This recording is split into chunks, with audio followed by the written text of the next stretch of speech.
오늘의 이야기는 쩐의 전쟁입니다. 1492년이 무슨 해냐면 콜럼버스가 신대륙을 발견한 해예요. 근데 같은 해에 스페인에서는 훨씬 더 중요한 일이 하나 벌어집니다. 이슬람의 마지막 거점 그라나다 왕국이 함락됐는데요. 700년 동안 이베리아 반도를 지배했던 이슬람 세력이 완전히 쫓겨난 겁니다. 가톨릭 군주 페르난도 2세와 이사벨라 여왕이 종교적 통일을 완성한 순간이었어요. 그리고 바로 이 기세를 몰아 그해 3월에 알람브라 칙령이라는 걸 발표합니다. 이게 뭐냐면 유대인 추방령이에요. 4개월 안에 가톨릭으로 개종하든가 떠나든가. 거기에 더 잔인한 조건이 하나 붙었는데 금이나 은이나 귀금속을 갖고 나갈 수 없다는 겁니다. 추방하면서 재산까지 몰수해버리는 거죠. 당시 스페인 왕실이 유대 금융가들한테 빚을 엄청 많이 지고 있었습니다. 전쟁 자금 때문에 계속 대출을 받았거든요. 자, 빚을 진 채권자를 쫓아내면 어떻게 되겠습니까? 빚이 자동으로 사라집니다. 학계 메인스트림에서는 추방의 주된 동기가 부채 탕감은 아니다 라고 하는데 동기가 아니라 결과로 보면 결국 왕실이 막대한 부채를 무효화한 효과를 봤어요. 가난한 유대인은 쫓겨나고 부유한 유대인은 개종에서 남았다는 점이 의심스럽기도 하고요. 이때 쫓겨난 사람이 적게는 13만 명, 많게는 80만 명이라고 합니다. 추정치가 워낙 차이가 커요. 근데 이 사람들이 누구였냐? 의사, 상인, 금융가, 기술자, 스페인 경제의 핵심 인력들이었습니다. 그리고 여기서 진짜 재미있는 사실이 하나 나와요. 콜럼버스 항해 자금을 댄 사람들이 누구였냐? 콜럼버스 항해 자금은 가톨릭으로 개종한 유대인 콘베르소들이 됐어요. 산탄헬, 가브리엘 산체스라는 두 명의 유대계의 콘베르소가 자기 돈으로 17,000두카트를 대출해줬어요.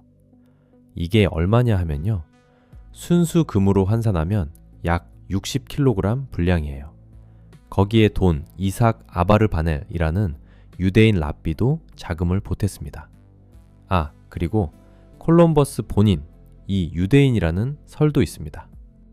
학계에서는 아직 논쟁 중이지만 정황 증거가 꽤 많습니다. 콜럼버스가 일지 첫 줄에 뭐라고 썼냐? 폐하들께서 유대인을 추방하신 후 저를 함대와 함께 보내셨습니다. 가톨릭 신자라면 굳이 일지 첫 줄에 유대인 추방 이야기를 꺼낼 이유가 없잖아요. 근데 콜럼버스는 그걸 첫 문장으로 썼어요. 마치 자기도 그 추방의 영향을 받은 것처럼. 그리고 콜럼버스 출항일이 8월 3일인데요. 원래는 8월 2일 출항 예정이었습니다. 출항일을 미룬 이유는 8월 2일이 유대교에서 가장 애도하는 날, 티샤 베아브예요. 유대인들은 이날 새 일을 시작하지 않습니다. 결혼도 안 하고 계약도 안 하고 불길하다고 해서요. 근데 이날 출항하려다가 미룬 거예요. 포르투갈도 1497년에 유대인을 추방하기 시작합니다. 마누엘 1세가 스페인 이사벨라의 딸과 결혼하려고 했는데 그 결혼 조건으로 스페인이 너희도 유대인 추방해라 라고 요구한 거예요. 그래서 포르투갈도 강제 개종령을 내립니다. 이게 무슨 그림이냐? 1492년 스페인 추방, 1497년 포르투갈 추방. 5년 사이에 이베리아 반도 전체가 가톨릭의 이름으로 유대인을 청소한 거예요. 그리고 결국 1580년에는 스페인하고 포르투갈이 한 왕 밑에 통합되는 이베리아 연합까지 가요. 가톨릭 군주들이 종교 정화하고 결혼 동맹 맺고 결국 통합까지 가는 80년짜리 큰 그림이 1492년부터 시작된 겁니다. 개종한 유대인들도 결국엔 종교 재판에 끌려갔고요. 1478년부터 1492년 사이에만 스페인에서 13,000명의 비밀 유대인이 종교 재판으로 처형됐다고 기록돼 있어요. 가톨릭으로 개종해도 안전하지 않았던 거예요. 그래서 이 쫓겨난 사람들이 어디로 갔냐? 크게 두 곳입니다. 네덜란드와 영국이에요. 먼저 네덜란드로 간 사람들 이야기를 해보겠습니다. 여러분, 일본 사람들이 네덜란드 사람들을 오란다징이라고 부르는데 오란다는 홀랜드에서 온 말이에요. 홀랜드가 뭐냐? 네덜란드 12개 주 중에 가장 큰 주 이름이에요. 암스테르담, 헤이그, 로테르담 이런 주요 도시가 다 홀랜드에 있어요. 그래서 일본인들이 네덜란드를 홀랜드라고 인식한 겁니다. 일본인들 발음으로 홀랜드가 오란다가 된 거고요. 근데 왜 이 이야기를 하냐면 17세기 암스테르담을 뭐라고 했냐면 네덜란드의 예루살렘이라고 불렀습니다. 그만큼 유대인이 많았다는 뜻이에요. 스페인과 포르투갈에서 추방된 세파르디 유대인들이 종교의 자유를 찾아서 암스테르담으로 몰려왔어요. 1579년 위트레요트 동맹이라는 게 체결되면서 종교의 자유가 보장됐거든요. 그래서 17세기 초부터 암스테르담에 세파르디 공동체가 형성됩니다. 네덜란드는 원래 작은 나라여서 사람이 살 땅이 부족했어요. 그래서 바다를 메워서 땅을 만들었습니다. 풍차로 물 빼고 운하 파서 간척지 만들고 여러분들이 떠올리시는 그 네덜란드 이미지가 다 이때 만들어진 거예요. 간척 사업 자체는 11세기부터 있었지만 17세기에 폭발적으로 확장되었거든요. 세파르디 유대인 자본이 들어오면서 도시 확장과 간척에 어마어마한 자금이 투입된 거예요. 그게 바로 네덜란드 황금시대의 출발점입니다. 유대인들이 갖고 온 게 두 가지 있었습니다. 금융기술과 조선기술입니다. 거기에 리스본하고 마카오 같은 옛 본거지하고도 인맥이 아직 연결되어 있었어요. 무역망, 즉 네트워크가 자동으로 따라온 거예요. 그리고 1602년에 뭔가 엄청난 게 하나 만들어집니다. 바로 네덜란드 동인도 회사 VOC입니다. 세계 최초의 주식회사예요. 주식을 발행해서 자본을 모으고 그 돈으로 배를 만들어 아시아 무역을 했습니다. 같은 해에 암스테르담 증권거래소도 문을 열어요. 세계 최초의 증권거래소입니다. VOC 지분의 4분의 1을 세파르디 유대인들이 보유했어요. 세계 최초의 다국적 기업의 25%가 알람브라 칙령으로 쫓겨난 사람들과 그 후손들 손에 있었던 겁니다. 그러니까 근대 금융 시스템의 뿌리가 이때 만들어진 거예요. 1588년에 스페인 무적 함대가 영국 해군한테 격파당하면서 해양 패권이 스페인에서 네덜란드와 영국으로 완전히 넘어가게 됩니다. 쫓아낸 쪽은 망하고 받아들이는 쪽은 성장하는 거죠. 자, 이제 아시아로 무대가 옮겨갑니다. 돈의 흐름이 본격적으로 움직이는 곳이에요. 16세기 후반, 동아시아에서 가장 중요한 상품이 뭐였냐? 은이었습니다. 중국이 은 본위제 국가였거든요. 명나라가 지폐 시스템을 한번 실패한 이후로 은이 기축통화가 돼버렸어요. 세금도 은으로 걷고 대규모 거래도 전부 은으로 했습니다. 근데 그 당시 금과 은의 교환 비율이 재밌습니다. 유럽에서는 금 1에 은 11이었습니다. 근데 중국에서는 금 1에 은 5에서 8 사이였다고 해요. 같은 은이 중국에서 유럽보다 거의 2배 가치가 있었다는 뜻입니다. 이게 무슨 의미인지 한번 숫자로 풀어볼게요. 여러분이 상인이라고 생각해 보세요. 유럽에서 은 11량을 들고 출발합니다. 유럽 기준으로 이건 금 1량 가치예요. 그 은 11량을 배에 싣고 중국까지 갑니다. 그리고 중국에서는 금 1에 은 5니까 은 11량이면 금 2.2냥을 살 수 있어요.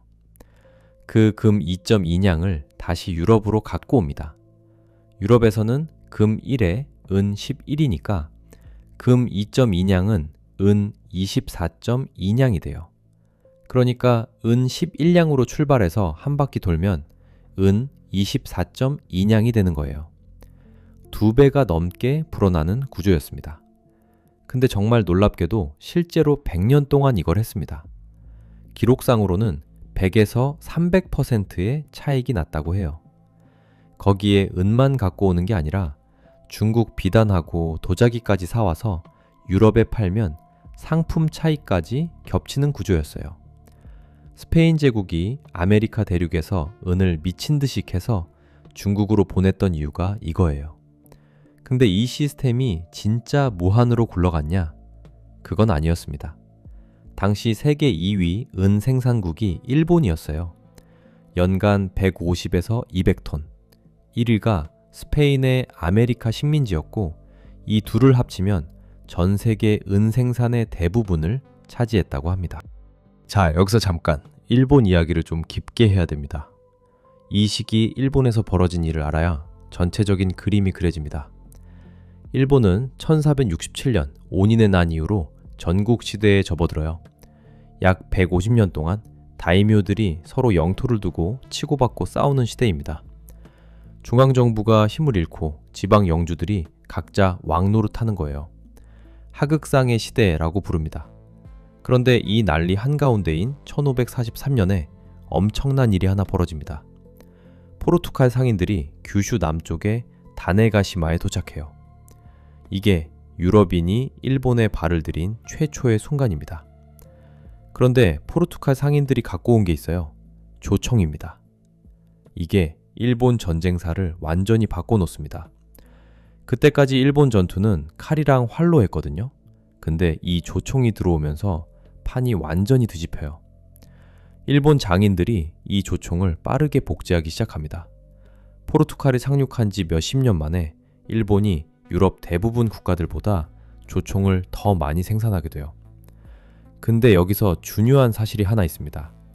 일본에서 만든 조총은 크게 세 등급으로 나뉘었습니다. 구경하고 장양량에 따라서요. 대형 야전용 오우지치가 있었고 표준 보병용 반지치가 있었고 짧은 권총형 탄지치가 있었어요. 탄지치는 사거리도 짧고 화력도 약해서 실전보다는 기마 사무라이의 지휘 상징용이었다고 합니다. 근데 더 중요한 건 이거예요. 포르투갈에서 직접 수입한 원본하고 일본 지방에서 복제한 카피는 품질 차이가 컸습니다. 명나라의 화기 기술자 조사정이라는 사람이 있었는데 이 사람이 둘을 비교한 기록이 있어요. 서양 총이 구조가 더 우수하다고 평가했고 일본 총은 상대적으로 조잡했다고 적고 있습니다. 그리고 처음 타네가시마에 들어온 포르투갈 총 자체도 원래 인도 고아에서 만든 건데 크기가 작고 위력이 약했다고 기록돼 있어요. 이걸 일본 장인들이 카피한 거니까 카피 품질은 더 떨어졌겠죠? 자, 그러면 누가 좋은 총을 가질 수 있었냐? 이게 핵심입니다. 포르투갈 직수입 원본은 나가사키 무역권을 가진 쪽만 구할 수 있었어요. 나가사키 무역권은 누가 갖고 있었냐? 가톨릭으로 개종한 다이묘하고 예수회였습니다. 사카이라는 또 다른 국제 무역항이 있었는데 여기는 나중에 오다 노부나가가 직할지로 만들어서 장악해버립니다. 그러니까 정리하면 이래요. 포르투갈 원본 고급품은 가톨릭 다이묘하고 노부나가만 가질 수 있었고 나머지 다이묘들은 지방에서 만든 조잡한 카피본으로 싸워야 했어요. 포르투갈 상인들이 들여온 게 하나 더 있습니다. 가톨릭입니다. 정확히 말하면 로마 가톨릭이에요. 기독교라고 뭉뚱그려서 부르기도 하는데 당시 일본에 들어온 건 개신교가 아니라 가톨릭이었습니다. 1549년에 프란시스코 하비에르라는 예수의 신부가 가고시마에 상륙해요. 스페인 귀족 이그나티우스 노욜라가 창설했고 하비에르는 그 창립 멤버 중 한 명이었습니다. 이 조직이 나중에 전 세계 가톨릭 선교의 천병 역할을 하게 돼요. 근데 이 예수의 선교 전략이 엄청나게 영리했어요. 일반 서민부터 전도하지 않고 다이묘부터 공략합니다. 하향식 전략인데요. 왜냐면 다이묘 한 명이 개종하면 그 영지 주민 전체가 따라서 개종하거든요. 일본이 봉건제였기 때문에 영주가 믿는 건 부하들도 다 믿어야 했습니다. 일본 장인들 실력이 좋으니까 총은 복제가 가능한데 화약의 핵심 원료인 염초하고 탄환 재료인 납은 일본에서 거의 생산이 안 됐습니다. 수입에 의존해야 했어요. 총은 있는데 쏠 탄약이 없는 거예요. 아무리 좋은 총을 갖고 있어도 탄약이 없으면 작대기나 다름없잖아요. 그 탄약 원료의 수입 창구를 누가 쥐고 있었냐? 포르투갈 상인들과 예수회였습니다. 이게 총 자체보다 더 중요한 겁니다. 그러니까 예수회가 대놓고 이런 구조를 만든 거예요. 가톨릭으로 개종하면 고급 조총 줄게, 염초 줄게, 납 줄게, 포르투갈 무역선 너네 항구에 보내줄게. 개종 안 하면 거래는 없다 이거죠. 총의 품질도 다르고 탄약 공급도 다르고 이기는 쪽이 정해져 있는 구조를 만들어 놓은 거죠. 1553년부터 1620년 사이에 다이묘 86명이 공식 세례를 받습니다. 거기에 30만 명의 일본인이 개종했어요. 이 개종한 다이묘들을 키리시탄 다이묘라고 부릅니다. 오무라 스미타다, 오토모 소린, 아리마 하루노부 같은 인물들이 대표적이에요. 1571년에 예수의 선교사 가스파르 빌렐라와 키리시탄 다이묘 오무라 스미타다가 손잡고 나가사키를 개항해요. 이때부터 나가사키가 포르투갈 무역의 거점이 됩니다. 근데 이게 그냥 항구 개항이 아니라 1580년에 오무라 스미타다가 나가사키를 예수회에 기증해버립니다. 다이묘가 자기 영토를 외국 종교단체에 그냥 넘긴 거죠. 사실상 일본 땅의 한 부분이 유럽 식민지가 된 겁니다. 필리핀이 스페인한테 먹힌 거랑 비슷한 구조로 가고 있었던 거예요. 나가사키에서 뭐가 오갔냐면 포르투갈 상인들이 중국 마카오에서 중국 비단을 싣고 와요. 그걸 일본 은하고 교환합니다. 일본 은을 다시 중국에 가서 비단을 사고 이 삼각 무역으로 엄청난 이익을 냈어요. 포르투갈 상인들이 1570년대부터 일본인을 노예로 사들여서 마카오, 고아, 리스본, 심지어 멕시코까지 팔았어요. 한때 마카오에서는 일본인 노예를 흑인 노예의 노예로 부리는 상황까지 갔다고 합니다. 그걸 도요토미 히데요시가 나중에 알고 경노하게 돼요. 그리고 예수회가 이 노예 무역에 처음에는 지원을 했다가 나중에 중단시키려고 했다는 기록이 있습니다. 선교라는 깨끗한 이미지로 와서 나중에는 결국 이런 일은 하는 거죠. 원래 다른 나라에 침투할 때는 선교니 민주주의니 허울 좋은 명분으로 침투하는 겁니다. 예수회가 왜 일본 전국 시대에 이렇게 적극적으로 개입했느냐면 스페인하고 포르투갈이 세계를 반으로 나눠 먹는 구조였기 때문이에요. 1494년에 토르데시아스 조약이라는 게 체결됐거든요. 이게 뭐냐면 교황이 스페인이랑 포르투갈한테 세계를 반으로 쪼개서 나눠준 조약이에요. 한쪽은 스페인목, 다른 한쪽은 포르투갈목. 일본은 포르투갈 구역에 들어갔어요. 그러니까 일본에 들어간 포르투갈 상인과 예수회는 교황이 공식적으로 인정한 식민지화 사업의 선두에 있던 군대였죠.